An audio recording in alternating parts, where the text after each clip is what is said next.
पटना विश्वविद्यालय की क्या स्थिति है, जेपी विश्वविद्यालय की क्या स्थिति है। जब आप सत्ता में थे तो आपको याद नहीं था ये सब चीज? जब सत्ता में थे उस समय भी आवाज उठाते थे, हमारे प्रदेश अध्यक्ष उस समय भी आवाज उठाते थे। सिर्फ आवाज उठाने से है, मुख्यमंत्री से दबाव नहीं बनाते थे। हम सत्ता में रहते हुए भी भाई साहब आवाज उठाने आपको सत्ता का मलाई चाहिए था, बिल्कुल नहीं चाहिए था मलाई, अभी भी मलाई चाहिए, बिल्कुल नहीं चाहिए हमको, कोई मलाई उलाई नहीं चाहिए। अरे हम तो झोली वाले लोग हैं, फकीर लोग हैं, झोला लोग के चल देते हैं, अपने को कुछ नहीं चाहिए। हिंदुस्तान में स्वतंत्र भारत में पहले मर्तबा इस 15 वर्षों में सबसे अधिक मकान बनाने का काम प्रधानमंत्री मोदी जी ने किया है। तीनों चीज इन्होंने दिया है, एक तरफ वो है, दूसरी तरफ हमारे नीतीश जी हैं।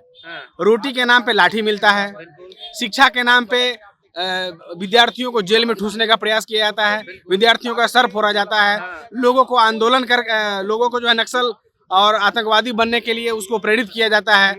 स्कूल में पढ़ाई का वातावरण होना चाहिए तो लेकिन नहीं होना चाहिए, तो स्कूल में जो है रमजान का वातावरण तैयार किया जाता है। रविवार को छुट्टी का प्रावधान है तो शुक्रवार को छुट्टी दिया जाता है।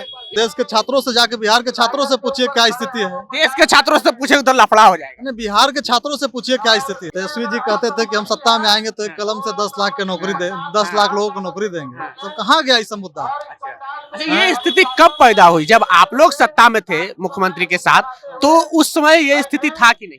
हसीन सपने लेकर 2014 में भी चले थे और हसीन सपने लेकर आज भी चले हैं। वो तो बस चंद दिनों का इंतजार है, बस सब कुछ पर्दे पे सामने आ ही जाएगा। तो 20 लाख में कहाँ हुआ है, खाता भी खुला है। लगातार ज्वाइनिंग लेटर बांट रहे हैं, ज्वाइनिंग लेटर तक रहेगा, वो विभाग उनको मिलने नहीं जा रहा है, नौकरी नौकरी नहीं मिलने जा रहा है। नहीं, नीतीश जी बस बांट रहे हैं सिर्फ चुनाव के चलते हैं। कि तन समर्पित, मन समर्पित और यह जीवन समर्पित चाहता हूँ देश की धरती तुम्हें कुछ और भी दूं, और तन मन धन और जीवन सब कुछ दूं। और हमारे अटल जी तो कहते हैं, संसद भवन में कहे हैं कि मरने के बाद भी हिंदुस्तान की संस्कृति में, हिंदुस्तान के कल्चर में ये आशा रखते हैं कि हमारे शरीर को जलाया नहीं जाए, हमारे शरीर को जंगलों में और जल में जो है प्रवाहित कर दिया जाए। बिहार में बहुत कम ऐसे मौके आते हैं जो कि भारतीय जनता पार्टी के नेता सड़क पर होते हैं, क्योंकि लगातार वो सत्ता में रहे हैं। अब उनको मौका मिला है विपक्ष में रहने का, तो विपक्ष का जो जिम्मेदारी है वो निभाने की कोशिश कर रहे हैं। यहाँ पर छात्र युवा विरोधी बिहार की महागठबंधन सरकार के विरुद्ध युवा आक्रोश महाधरना है, और महाधरना में देखिए यहाँ जो भारतीय जनता की पार्टी के तमाम युवा के नेता हैं वो लोग धरना स्थल पर बैठे हुए हैं। हम इन लोग से बात करेंगे कि कैसे बिहार सरकार की जो है युवा विरोधी है। क्या नाम हुआ आपका? धर्मेंद्र तिवारी, प्रदेश महामंत्री भाजपा युवा मोर्चा बिहार। कैसे बिहार सरकार जो है युवा विरोधी है? इसमें बताने की आवश्यकता है, देश के छात्रों से जाके बिहार के छात्रों से पूछिए क्या स्थिति है। देश के छात्रों से पूछे तो लफड़ा हो जाएगा। बिहार के छात्रों से पूछिए क्या स्थिति है। हाँ, क्या स्थिति है? छात्रों पर लाठी चार्ज हो रहा है। तेजस्वी जी कहते थे कि हम सत्ता में आएंगे तो एक कलम से 10 लाख की नौकरी दे 10 लाख लोगों को नौकरी देंगे, तो कहाँ गया इस मुद्दा। अच्छा, ये स्थिति कब पैदा हुई? जब आप लोग सत्ता में थे मुख्यमंत्री के साथ, तो उस समय ये स्थिति था कि नहीं? वो क्या स्थिति था? छात्र परेशान थे कि नहीं? छात्र पर लाठी पड़ता था कि नहीं? भारतीय जनता पार्टी के गठबंधन की सरकार में नीतीश कुमार जी पर अंकुश है। अभी नीतीश कुमार निरंकुश हो चुके हैं। नीतीश कुमार जी सत्ता मद में खोए हुए हैं, एकदम सत्ता में चूर है। उस टाइम निरंकुश नहीं थे नीतीश कुमार? क्या उस टाइम जब आपके साथ थे निरंकुश नहीं थे और अभी निरंकुश हो गए? भारतीय जनता पार्टी बिहार के आम आवाम की हमेशा चिंता की है, और बिहार के जो भी विकास हुआ है वो भारतीय जनता पार्टी का देन है। बिहार का जो भी विकास हुआ भारतीय जनता पार्टी का? बिल्कुल बिल्कुल। ठीक है, तो बिहार की बात है, हम देश की बात नहीं करेंगे, बिहार की ही बात करेंगे। क्या नाम हुआ आपका? क्यों लगता है कि बिहार सरकार युवा विरोधी है? आप देख ही रहे हैं कि लगातार लाठीचार्ज हो रही है सब युवाओं पर। सभी चीज में 10 लाख रोजगार बोले थे, वो भी अभी तक नहीं हुआ है। तो वो तो नजर आ रहा है, बताने का चीज नहीं, देखने तो नजर आ रहा है। मोदी जी भी बोले थे 2 करोड़ रोजगार। मोदी जी तो काम कर रहे हैं। 2 करोड़ रोजगार का क्या? ये तो अभी तो ये आराम कर रहे हैं क्या? मुख्यमंत्री आराम कर रहे हैं क्या? मुख्यमंत्री आराम कैसे कर रहे हैं? मुख्यमंत्री तो आपने कहा कि मोदी जी सत्ता बचाने में लगे हुए हैं। सत्ता बचाने में लगे हुए हैं। मुख्यमंत्री जी लगे हुए हैं। हाँ, तो आपने कहा कि प्रधानमंत्री काम कर रहे हैं, तो मुख्यमंत्री काम कर रहे हैं कि नहीं युवाओं के लिए? क्या काम कर रहे हैं? कहाँ कुछ रोजगार आपको नजर आ रहा है? बताइए, कहाँ रोजगार दे रहे हैं? 20 लाख रोजगार का वादा कर दिया ऐसा ही। तो 20 लाख में कहाँ हुआ है? खाता भी खुला है। लगातार ज्वाइनिंग लेटर बांट रहे हैं, ज्वाइनिंग लेटर तक रहेगा, वो विभाग उनको मिलने नहीं जा रहा है नौकरी उकरी। नौकरी नहीं मिलने जा रहा है। नहीं, नीतीश जी बस बांट रहे हैं सिर्फ चुनाव के चलते हैं, सत्ता बचाने में लगे हुए हैं। सत्ता बचाने में लगे हुए हैं ना। और भी कुछ लोग हैं, उनसे बात करेंगे। सर जरा आप आगे आइए, कुछ बोलना चाह रहे थे, ये क्या बोलना चाह रहे थे, बोलिए। देखिए, आपका पहला प्रश्न क्या था? बिहार सरकार कैसे युवा विरोधी है? एक युवा को क्या चाहिए? एक युवा को चाहिए उत्तम स्वास्थ्य, सबसे पहले उत्तम शिक्षा, रोजगार, ये 3 चीज चाहिए। और किसी भी मनुष्य को 3 चीज चाहिए, रोटी, कपड़ा और मकान। ठीक है। और आप जब इसको गौर करेंगे तो मोदी जी और नीतीश जी से तो कोई तुलना ही नहीं की जा सकती है। बिल्कुल। जैसे रोटी के लिए 6,000 रुपये का जो है इंस्टॉलमेंट जो है भारत सरकार, मोदी सरकार जो है देश की जनता को, देश के किसानों को देती है। और रह गया कपड़ा, कितना दिन में 6,000 रुपया देती है? अरे भैया, किसानी के कार्य में, कृषि कार्य में सहयोग करने के लिए 6,000 रुपए देती है। पहला एक। रोजगार के लिए उन्होंने कई प्रकार की कई सारी योजनाएं जो है जारी की हुई है। उसको कोई योजना का नाम बता दीजिए। स्किल इंडिया है, हाँ, और जो है लघु उद्योग है, कुटीर उद्योग है, 3, 4, 5 प्रकार की कई प्रकार की योजनाएं जो है चलायमान है पूरे देश भर में। और तीसरा चीज क्या है? मकान। तो आप देखे होंगे कि हिंदुस्तान में, स्वतंत्र भारत में पहले मर्तबा इस 15 वर्षों में सबसे अधिक मकान बनाने का काम प्रधानमंत्री मोदी जी ने किया है। तीनों चीज इन्होंने दिया है। एक तरफ वो है, दूसरी तरफ हमारे नीतीश जी हैं।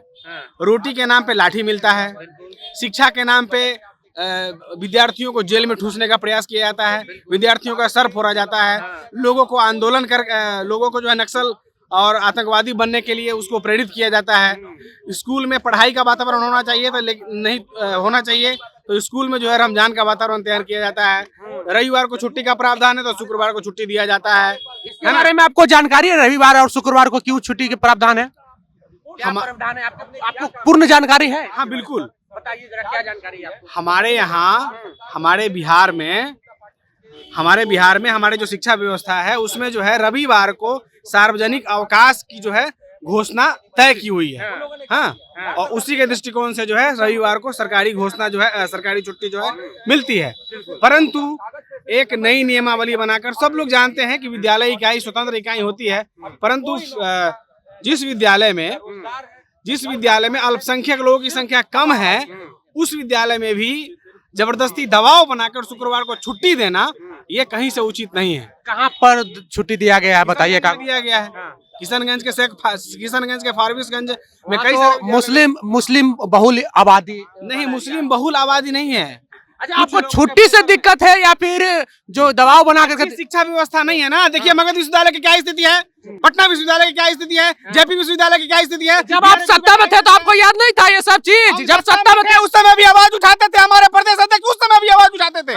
सिर्फ आवाज उठाने से है, मुख्यमंत्री से दबाव नहीं बनाते थे। हम सत्ता में रहते हुए भी भाई साहब आवाज उठाने आपको सत्ता का मलाई चाहिए था? बिल्कुल नहीं चाहिए था मलाई। अभी भी मलाई चाहिए? बिल्कुल नहीं चाहिए, हमको कोई मलाई उलाई नहीं चाहिए। अरे हम तो झोली वाले लोग हैं, फकीर लोग हैं, झोला लोग के चल देते हैं, अपने को कुछ नहीं चाहिए।